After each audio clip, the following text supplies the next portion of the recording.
आप देख रहे हैं आवाज़ इंडिया टीवी। ये है प्राइम टाइम। दुनिया भर में कोरोना का संकट है और ऐसे में बहुत सारे दुनिया की देशों की अर्थव्यवस्था ख़त्म हो रही है। मंदी का दौर शुरू होगा ऐसा लग रहा है। गरीब जो है, मजलूम है, पूरी दुनिया में उनको मदद की ज़रूरत है और दुनिया मदद कर भी रही है। हमारे देश में भी जो मजदूर है, गरीब है, बीपीएल के नीचे के लोग हैं और जिनके काम बंद हो गए हैं, ऐसे लोगों को ज़रूरत है खाने पीने की चीज़ों की।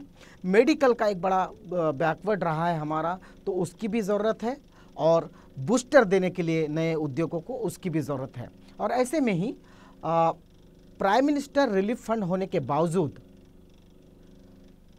पीएम केयर फंड को लाया गया है और पीएम केयर फंड के बारे में अनेक से सवाल खड़े हो रहे हैं कि क्या इस तरह का फंड होना चाहिए, इस पे कितना विश्वास रखना चाहिए और जो इसके मायने हैं वो क्या है। इसी को जानने के लिए आज लाइन पर दो लोग हमारे साथ जुड़े हैं। पहले है डॉक्टर सुखदेव थोरात और दूसरे हैं प्रोफेसर देवीदास घोड़ेसवार सर। थोड़ा सर, हम आपके तरफ आ रहे हैं। आज prime minister national relief fund के बारे में चर्चा कर रहे हैं कि prime minister national relief fund होने के बावजूद पीएम केयर फंड होने का या निर्माण करने का क्या मकसद है, क्या ये करना ज़रूरी था? ये जो पीएम केयर फंड किया है, इसके बारे में कुछ बहुत लोगों ने सवाल उठाए हैं। तो मेरा ख्याल है उसके बारे में स्पष्टीकरण देना चाहिए सरकार ने। एक तो यह है कि पीएम रिलीफ फंड ऑलरेडी है, तो ये अलग से और एक फ़ंड क्रिएट करने की क्या ज़रूरत थी। अब मुझे लगता है कि ये क्रिएट किया है तो चलो ठीक है, लेकिन इसको मेरा ख्याल है यदि ये माना जा रहा है कि लोगों की तरफ से इसमें पैसा आ रहा है, लोग कंट्रीब्यूट करेंगे ऑनलाइन वैसे भी, तो इसको ये अच्छा होता कि इंडिया पब्लिक फ़ंड कहते, जिसमें लोगों को लगता कि हमारा कंट्रीब्यूशन है उसमें। यदि लोगों के तरफ से पैसा आ रहा तो उसको अलग नाम दे के लोगों का और विश्वास बढ़ जाता, उनको खुशी हो जाती कि हमारे नाम से फ़ंड क्रिएट किया जा रहा है। घोड़ेसवार सर, हम आपके तरफ आएंगे। थोड़ा सर कह रहे हैं कि इसका नाम जो है भारत रिलीफ फंड होना चाहिए। आप क्या कहेंगे कि जब ऑलरेडी इस देश में prime minister national relief fund है, उसके बावजूद पीएम केयर फंड का निर्माण किया गया और उस पर अब सवाल खड़े हो रहे हैं, आप क्या कहेंगे? हाँ, इस प्रकार के निर्णय लिए जा सकते हैं। इसको डिस्क्रिशनरी निर्णय, स्वेच्छा निर्णय कहा जाता है। कुछ आपात स्थितियों में जरूरत हो, कुछ आपात स्थितियों में जरूरत हो तो अधिक संसाधन प्राप्त करने के लिए, अधिक धन प्राप्त करने के लिए इस प्रकार के निधि बनाए जा सकते हैं, बनाए जाते भी हैं और बनाए जाते रहेंगे। संविधान में इसके लिए किसी प्रकार का भी कोई प्रतिबंध नहीं है, परंतु यह फंड जो है यह पब्लिक फंड है। प्राइम मिनिस्टर संवैधानिक पद पर बैठे हुए व्यक्ति हैं और संवैधानिक पद पर बैठे हुए व्यक्ति अपने दायित्व के निर्माण के लिए आपातकाल में, कोरोना का आपातकाल सबसे बड़ा आपातकाल है। हमारी अर्थव्यवस्था एक प्रकार से डूब रही है, डूबने की स्थिति में है। कल ही अर्थमंत्री ने घोषित किया कि सारी ही योजनाएं हम लोग 1 साल के लिए स्थगित कर रहे हैं, बंद कर रहे हैं, कोई भी नई योजना नहीं चलाई जाएगी। सिर्फ आत्मनिर्भर भारत योजना और गरीबी के लिए प्रधानमंत्री की जो भी योजना है वही योजनाएं चलाई जाएंगी, बाकी कोई भी योजनाएं चलाई नहीं जाएंगी। ऐसी स्थिति में यदि ज़रूरत हो तो प्रधानमंत्री निश्चित तौर पर इस प्रकार के फंड को निर्मित कर सकते हैं और इस प्रकार का फंड निर्मित कर अतिरिक्त साधन जुटा सकते हैं, जुटाने का प्रयास कर सकते हैं। क्योंकि जो prime minister national relief fund है वह एक विशिष्ट हेतु से बनाया गया है और वो कंटिन्यू चलने वाला फंड है। उसमें भी पैसा दिया जा सकता है, उसके माध्यम से भी इस प्रकार की सहायताएं की जा सकती हैं। परंतु कभी कभी ऐसा होता है कि विशिष्ट आपातकाल में, आपात स्थिति में, जैसे कोरोना जैसी स्थिति में, बाढ़ आई है, साइक्लोन आया है, ऐसी स्थिति में तुरंत रिलीफ के लिए, सहायता के लिए और लोग देते भी हैं। लोग इसके लिए देते भी हैं और इसलिए इस प्रकार का फंड निर्माण किया जाता है।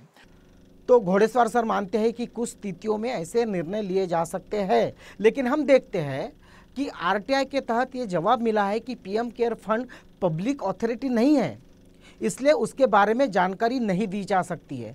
इस पर आप क्या कहेंगे थोराट सर? ये आरटीआई के जवाब में ये मिला है जवाब कि PM care fund public authority नहीं है, आप क्या कहेंगे? अब मुझे लगता है ये ठीक नहीं है। ये पब्लिक फंड है, लोगों का पैसा है और ये ट्रांसपेरेंट होना चाहिए। ये पैसा कहाँ खर्च हो रहा, कितना खर्च हो रहा, ये लोगों के सामने आना चाहिए, लोगों की इन्फॉर्मेशन उसकी मिलनी चाहिए। क्योंकि ये फंड जो है ये इमरजेंसी सिचुएशन में इस्तेमाल करने के लिए इसका उद्दिष्ट बनाया गया है, तो ये सबको होना चाहिए। जैसा अभी इमरजेंसी सिचुएशन है, कोविड है, अर्थक्वेक है, फ्लड है, बहुत सारी ऐसी चीज़ें होती है जिसके बारे में इसमें ट्रांसपेरेंसी मेरा ख्याल है होना बहुत ज़रूरी है। और इसको ये इसके बारे में क्लैरिटी नहीं है। यदि पब्लिक फंड है तो फिर इसमें पब्लिक का भी पार्टिसिपेशन होना चाहिए। 4 मंत्रियों के अलावा अपोजिशन पार्टी का भी लीडर जो उसके ऊपर होना चाहिए, सिविल सोसाइटी का भी एक लीडर उसके ऊपर होना चाहिए, ताकि उसमें और फैलाव होगा, कॉन्फिडेंस बिल्डिंग होगी। बिल्कुल सर, आप कहते हैं कि अपोजिशन का भी इसमें सहभाग होना चाहिए, ये मामला पब्लिक डोमेन में आना चाहिए। घोड़ेश्वर सर, आप क्या मानते हैं? आरटीआई के तहत ये जवाब मिला है कि PM care fund public authority नहीं है, इसलिए उसके बारे में कोई जानकारी नहीं दी जा सकती, आप क्या कहेंगे? गलत बात है ये जो जवाब, ऐसा यदि जवाब दिया जाता है तो यह जवाब सारे ही दृष्टिकोण से एकदम गलत है। प्रधानमंत्री यह पब्लिक सर्वेंट है। प्रधानमंत्री अपने संवैधानिक पद पर बैठा हुआ है, जैसा मैंने कहा, और संवैधानिक पद पर बैठा हुआ कोई भी व्यक्ति प्राइवेट एक्टिविटी नहीं कर सकता जो लोगों को उत्तरदायी नहीं है। यह पब्लिक अथॉरिटी है, यह पब्लिक डोमेन में है, यह लोगों को ही उत्तरदायी है। इसलिए जैसे अलग अलग प्रकार की योजनाएं प्रधानमंत्री के नाम से चलती हैं, उसी प्रकार से यह निधि भी अकाउंटेबल है, लोगों के लिए अकाउंटेबल है, संसद के लिए अकाउंटेबल है। और जैसा मैंने कहा है कि राष्ट्रपति इसके लिए उत्तरदायी होने की वजह से, आपके जानकारी के लिए मैं बता दूं कि नागपुर के हाई कोर्ट में इस संबंध में एक याचिका दाखिल की गई है। सॉलिसिटर जनरल ने कहा था कि ये याचिका खारिज की जाए। हाई कोर्ट ने कहा कि नहीं, खारिज नहीं की जा सकेगी, इसमें संवैधानिक प्रश्न उपस्थित होते हैं, हम पब्लिक फंड की बात कर रहे हैं, पब्लिक के संबंध में बात कर रहे हैं, और इसीलिए यदि यह जानकारी दी जाती है तो यह जानकारी कतई गलत है। क्योंकि जैसा मैंने कहा कि प्राइम मिनिस्टर एक पब्लिक सर्वेंट होने के नाते, प्राइम मिनिस्टर संसद को उत्तरदायी होने के नाते, प्राइम मिनिस्टर जो भी निर्णय लेते हैं वह सारे निर्णय संसद के दायरे में आते हैं और इस पर अंतिमतः संसद का नियंत्रण है। और इसको कंट्रोलर और ऑडिटर जनरल CAG के माध्यम से इसका ऑडिट होना जरूरी है और होगा भी। जिन्होंने भी ये जवाब दिया है यह पब्लिक अथॉरिटी नहीं है, यह जवाब टोटली गलत है। पर सर, पीएमओ के जवाब से ये स्पष्ट होता है कि इस पर सरकार का कंट्रोल नहीं है, तो इस पर कंट्रोल किसका है? संवैधानिक पद है। संवैधानिक पद इस नाते से भी है कि पीएम यह संसद का सदस्य होता है।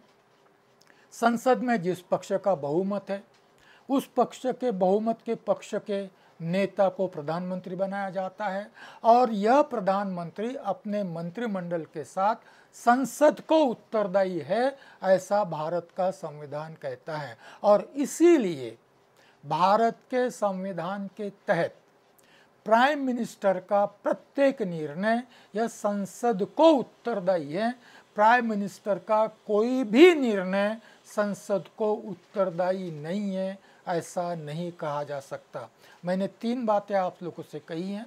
पहली बात तो ये कही है कि संवैधानिक नैतिकता का भारत में अभाव है, इसलिए इस प्रकार के प्रश्न उपस्थित होते हैं। दूसरी बात मैंने ये कही है कि राष्ट्रपति यह टेक्निकली संवैधानिक दृष्टया यह राज्य का प्रमुख है और इसीलिए प्रत्येक निर्णय राष्ट्रपति का निर्णय होता है, जो प्रधानमंत्री के सलाह से लिया जाता है। प्रधानमंत्री राष्ट्रपति को सलाह देता है और प्रधानमंत्री वह निर्णय लेते हैं, राष्ट्रपति वह निर्णय लेते हैं और वह निर्णय प्रधानमंत्री फिर राष्ट्रपति के आदेश के अनुसार कार्यान्वित करते हैं। प्रधानमंत्री निर्णय नहीं कार्यान्वित करता, प्रधानमंत्री राष्ट्रपति को सलाह देता है और राष्ट्रपति प्रधानमंत्री को नियुक्त करता है। तीसरी बात, सर बिल्कुल आप कहते हैं कि लोगों का भी उत्तरदायित्व है, लोगों तक ये बातें जानी चाहिए, लोगों को कितना पैसा आया ये समझना चाहिए। लेकिन थोड़ा सर मैं आपके तरफ आऊँगा, पीएम केयर फंड जिसमें 4 कैबिनेट मंत्री, जिसमें प्रधानमंत्री, रक्षा मंत्री, गृह मंत्री, वित्त मंत्री और उनके अधिकारी द्वारा चलाया जाता है, लेकिन इसे पब्लिक अथॉरिटी बताने से खारिज किया गया है, जबकि नियम कहते हैं कि यह पब्लिक अथॉरिटी में वो संस्थान या निकाय आते हैं जिनका गठन खुद सरकार करती है। तो क्या पीएम केयर फंड का गठन सरकार द्वारा नहीं किया गया, या इस फंड को संवैधानिक पद पर बैठकर बीजेपी केयर फंड बनाया जा रहा है? अब ये पैसा यदि इकट्ठा हो रहा है, पब्लिक रिलीफ फंड भी है, ये भी है, तो इमीडिएटली इसका इस्तेमाल सिर्फ अभी फ़िलहाल जो इमरजेंसी सिचुएशन है वो माइग्रेंट वर्कर के लिए करना चाहिए। उनको जो 500 रुपये या 500 से बढ़ा के 7,500 की मांग है, 500 रुपीज़ से कुछ होता नहीं है, हर महीने जो है 7,000 रुपीज़ देने चाहिए, वो है। राशन देना है। उसके बाद जो माइग्रेंट वर्कर है जो गांव चले जा रहे हैं, तो उसके वजह से अब नरेगा पे बहुत ज़्यादा प्रेशर आएगा। जो गांव के लोग हैं उससे तो नरेगा में पार्टिसिपेशन होता ही है, अब नई डिमांड नरेगा में होगी। तो मेरा ख्याल है जो इमरजेंसी सिचुएशन माइग्रेंट वर्कर की है, उनको कैश ट्रांसफ़र, नरेगा में जॉब और जो फूड है उनको मंथली फूड मिलना चाहिए। उसके लिए इमीडिएटली ये इस्तेमाल करें ताकि इसका फ़ायदा हो। इमरजेंसी में इमीडिएटली रिलीफ दिया जाता है। घोड़ेसवार सर, थोरात सर कहते हैं कि इसे तुरंत इस फंड को कार्य में लाना चाहिए, देश के हित में इसका उपयोग होना चाहिए। लेकिन जो प्रश्न उठ रहे हैं कि पब्लिक डोमेन में नहीं आ रहा है, आरटीआई के तहत जवाब नहीं मिल रहा है, इसे कहा जा रहा है कि ये सरकारी अथॉरिटी नहीं है, आप क्या कहेंगे इस पूरे मामले में? पीएम केयर फंड 4 कैबिनेट मंत्री, प्रधानमंत्री, रक्षा मंत्री, गृह मंत्री, वित्त मंत्री आदि के द्वारा चलाया जाता है और इसकी कोई पब्लिक उत्तरदायित्व नहीं है, ऐसा जो कहा गया है। इसमें कैसा नियंत्रित करना चाहिए, कैसा नियंत्रित होगा, इसके बारे में यह एक डिटेल की बात है, इसके ऊपर कोई ज़रूरी नहीं है। परंतु जैसा मैंने कहा, संवैधानिक नैतिकता की बात जैसे मैंने कही, पारदर्शिता की बात मैंने कही, अकाउंटेबिलिटी की बात मैंने कही, उत्तरदायित्व की बात मैंने कही, तब ये दोनों तीनों और इसके लिए यदि कोई भी इस प्रकार का निधि निर्माण किया जाता है और यदि प्राइम मिनिस्टर खुद को पारदर्शी प्रदर्शित करना चाहते हैं, यदि प्राइम मिनिस्टर खुद को संवैधानिक दृष्टि से नैतिक बताना चाहते हैं, लोगों को उत्तरदायी बताना चाहते हैं, तो जरूरी है कि उसमें विपक्ष भी इस फंड के संचालन में उपस्थिति, विपक्ष के नेता की उपस्थिति अनिवार्य मानी जाती है और इस प्रकार से उसकी उपस्थिति, विपक्ष के नेता की उपस्थिति अनिवार्य हो सकती है।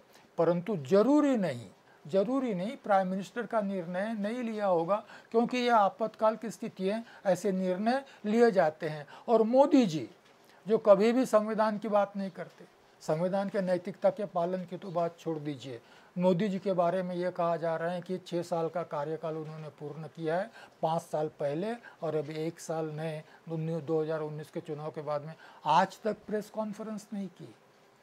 क्यों नहीं की? क्योंकि वो खुद को लोगों को उत्तरदायी मानते ही नहीं। ऐसे प्राइम मिनिस्टर से इस प्रकार के निधि के निर्माण के बाद उसके संचालन के लिए विपक्ष के नेता की उपस्थिति में इस निधि का संचालन हो, ऐसी अपेक्षा करना एक प्रकार से मुझे ऐसा लगता है कि ये सही नहीं है, क्योंकि वो कभी इस बारे में कभी भी इतने प्रामाणिक नहीं रहे हैं। फिर भी मैं यह दावे के साथ कह सकता हूँ, यह पब्लिक फंड है और जिस प्रकार के सारे ही सरकारी निधि का कंट्रोलर और ऑडिटर जनरल के माध्यम से ऑडिट होता है, उसी प्रकार से इस फंड का भी ऑडिट होना सुनिश्चित है। यह बीजेपी का निधि नहीं है। बीजेपी का निधि मोदी के नाम से कोई फंड हो हो सकता है, परंतु पीएम के नाम से जो फंड है वह निधि कभी भी किसी पक्ष का नहीं होता। पीएम पक्ष का नहीं होता है। पक्ष का वह एमपी है। संसद सदस्य पक्ष का, जब तक पक्ष संसद सदस्य है तब तक किसी पक्ष का हो सकता है, परंतु एक बार संवैधानिक पद पर आसीन होने के बाद पीएम भारत का है। मोदी कभी भी ट्रम्प के साथ बातचीत करते हैं, बीजेपी के प्रधानमंत्री के नाते बात करते हैं या भारत के प्रधानमंत्री के नाते बात करते हैं? जब पीएम भारत के प्रधानमंत्री, जब प्रधानमंत्री भारत के प्रधानमंत्री हैं तो यह निधि भी भारत का निधि है, भारत के लोगों से योगदान से दिया गया निधि है, और इसलिए यह निधि भी लोगों को उत्तरदायी है। इसके लिए पीएम भी लोगों को उत्तरदायी है। घोड़ेसवार सर, बिल्कुल इस वक्त देशवासी इस शो को देख रहे हैं, क्या करना चाहिए इस फंड पर जो पीएम केयर फंड के नाम से है, इस पर विश्वास करना चाहिए या नहीं करना चाहिए? सीधे शब्दों में आपका उत्तर क्या होगा? मैं यह नहीं कहूँगा कि इस पर विश्वास नहीं करना चाहिए, क्योंकि कभी कभी क्या होता है कि गलत जानकारियाँ दी जाती हैं। यदि इस पर अभी अविश्वास के, कल ये पीएम रहेंगे, आज ये पीएम है, कल ये पीएम नहीं रहेंगे, परसों दूसरा पीएम आ सकता है, कोई और पीएम हो सकता है, कोई और आपत्ति आ सकती है, दूसरा पीएम अलग अलग प्रकार से निधि का निर्माण कर सकता है, और ऐसी स्थिति में उस पीएम ने किसी निधि की निर्मित की, तो क्या यह हम परंपरा प्रस्थापित करना चाहते हैं कि इस ऐसे प्रकार के निधियों पर विश्वास नहीं करना चाहिए?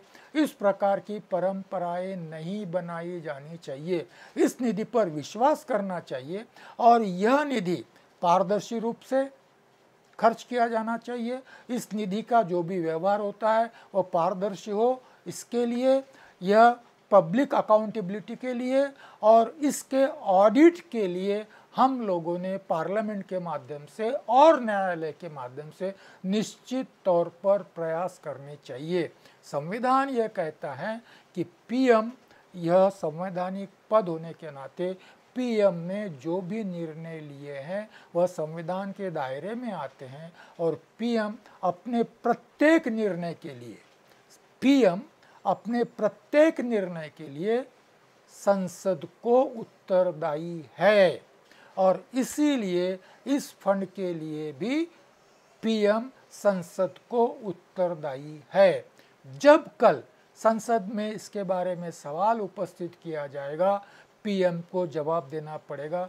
पहला जवाब संसद में देना पड़ेगा, दूसरा सीएजी को देना पड़ेगा, और किसी ने न्यायालय में याचिका दायर की तो न्यायालय को भी इसका जवाब देना पड़ेगा पीएम को। पीएम अपने दायित्व से मुक्त, इस फंड के बारे में अपने दायित्व से मुक्त नहीं हो सकते, और छुपे तौर पर ऐसा इसका उपयोग भी नहीं। पीएम ऐसा क्यों कर रहे हैं ये समझ में नहीं आता। बहुत अभी जब 20 लाख करोड़ का पैकेज घोषित किया, उसकी तुलना में यह फंड है कितना है मालूम नहीं, मगर है कितना। अभी 3,000 करोड़ का कुछ तो भी इसमें से उन्होंने कुछ खर्च किया है किसी निधि, किसी काम के लिए। है कितना? ये कुछ हजार करोड़ का होगा। इसके लिए पीएम अपनी प्रतिष्ठा को, इसलिए पीएम अपनी क्रेडिबिलिटी को, इसलिए पीएम अपने सरकार की क्रेडिबिलिटी को क्यों दांव पर लगा रहे हैं? ये मेरे समझ के बाहर की बात है। मैं अनुरोध करूंगा कि इसमें पारदर्शिता आनी चाहिए, संभव हो, क्योंकि देश एक संकट के दौर से गुजर रहा है। हमको सारे ही लोगों को साथ में लेकर चलना है। तो कोरोना जैसी महामारी के उपाय योजना के लिए, इसके लिए निधि के उपलब्धि के लिए हमको सारे लोगों को साथ में ले चलना पड़ेगा। विरोधी पक्ष को भी साथ में कर ले चले तो शायद हम एक बेहतर मॉडल उपस्थित कर सकते हैं। फिर से मैं एक आह्वान करना चाहूँगा और ये स्पष्टतया बताना चाहूँगा कि संवैधानिक पद, संसद के प्रति उत्तरदायित्व, सीएजी के प्रति उत्तरदायित्व के चलते यह फंड एक पब्लिक फंड है, सार्वजनिक निधि है, सरकारी निधि है और इसके लिए, इस निधि के लिए प्राइम मिनिस्टर, संसद, सीएजी और न्यायालय को उत्तरदायी हैं। पीएम अपनी जिम्मेदारी निश्चित तौर पर समझते हैं, शायद जवाब देने वाले ने सही जवाब नहीं दिया है। पीएम अपनी जिम्मेदारी निश्चित तौर पर समझते हैं और पीएम उचित कदम उठाएंगे, ऐसी मैं अपेक्षा करता हूं। बिल्कुल सर, हम भी अपेक्षा करते हैं और पूरा देश अपेक्षा करता है कि यह फंड भी पब्लिक डोमेन में आना चाहिए, विपक्ष के लोगों के भी संज्ञान में होना चाहिए और कैग के संज्ञान में होना चाहिए और पूरे देश को ये पता होना चाहिए कि ये जो फंड है, इस फंड से किसे मदद की गई, कितना पैसा आया, कितना पैसा गया। ये अहम मुद्दा था। आज हम प्राइम टाइम में इस पर चर्चा कर रहे थे। जो विश्वासहर्ता है इस फंड की, पीएम केयर फंड की, ये क्या होना चाहिए। हमारे साथ जुड़े थे प्राध्यापक देवीदास घोड़ेसवार जी और doctor Sukhdev Thorat sir. Sir, आप दोनों का बहुत बहुत धन्यवाद, आपने वक्त दिया। आप देख रहे हैं आवाज़ इंडिया टीवी, ये है प्राइम टाइम।